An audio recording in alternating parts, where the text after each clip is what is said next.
Vážení spoluobčania, úvodom môjho vystúpenia vám chcem popriať do nového roku veľa zdravia, pracovných i osobných úspechov v živote a veľa rodinnej pohody.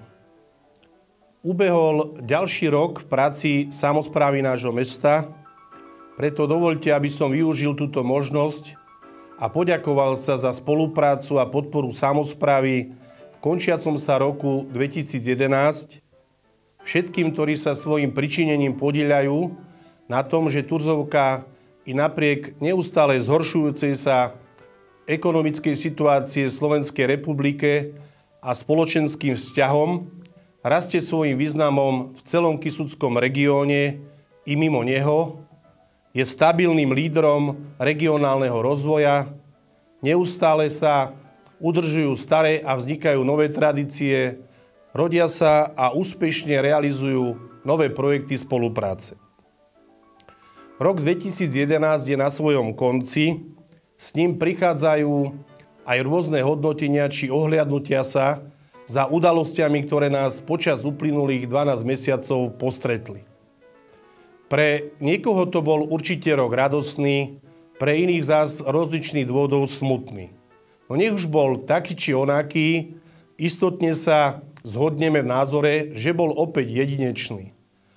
Aj pre naše mesto bol svojím spôsobom výnimočný nielen významnými jubileami, spoločenskými, pracovnými i investičnými udalosťami. Bol rokom, kedy samospráva vstúpila do ďalšieho v poradí už 6. funkčného obdobia svojej existencie. Spoločnosť na Slovensku zažila v uplynulom roku mnohé turbulencie, ktoré vyústili až do vypísania predčasných parlamentných volieb a tento vývoj a ekonomickú nestabilitu pocítila aj samospráva. Napriek všetkému sa však život a aktivity v meste nezastavili.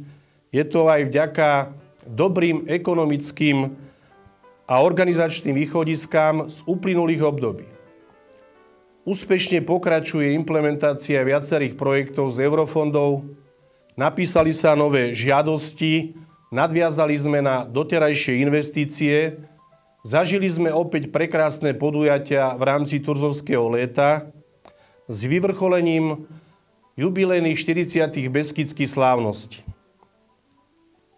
Aj na tento rok nám ostanú mnohé spomienky, ktoré nás budú ešte dlho doznievať.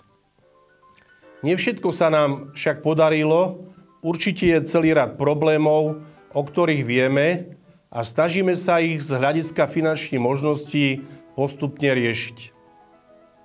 Je mi nesmierne ľúto, že do vízií pomoci občanom a rozvoja nášho mesta nie sú zapojení všetci poslanci mestského zastupiteľstva.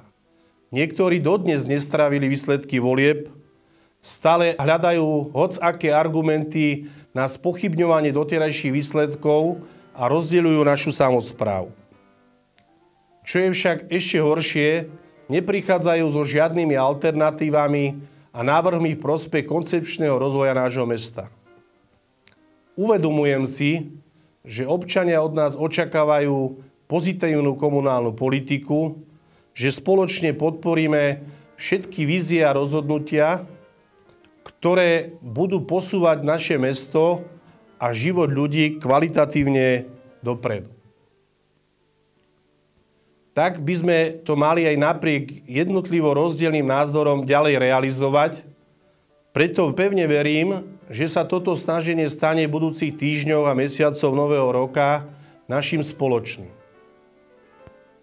Vážení spoluobčania, využívam túto možnosť, aby som poďakoval všetkým spoluobčanom nášho mesta, partnerom doma i v zahraničí, poslancom, pracovníkom samosprávy, farskému úradu, spolkom, inštitúciám či organizáciám z rôznych spoločenských oblastí, ktoré pomáhajú a verím, že i naďalej budú akýmkoľvek spôsobom pomáhať zabezpečovať ďalší rozvoj nášho mesta.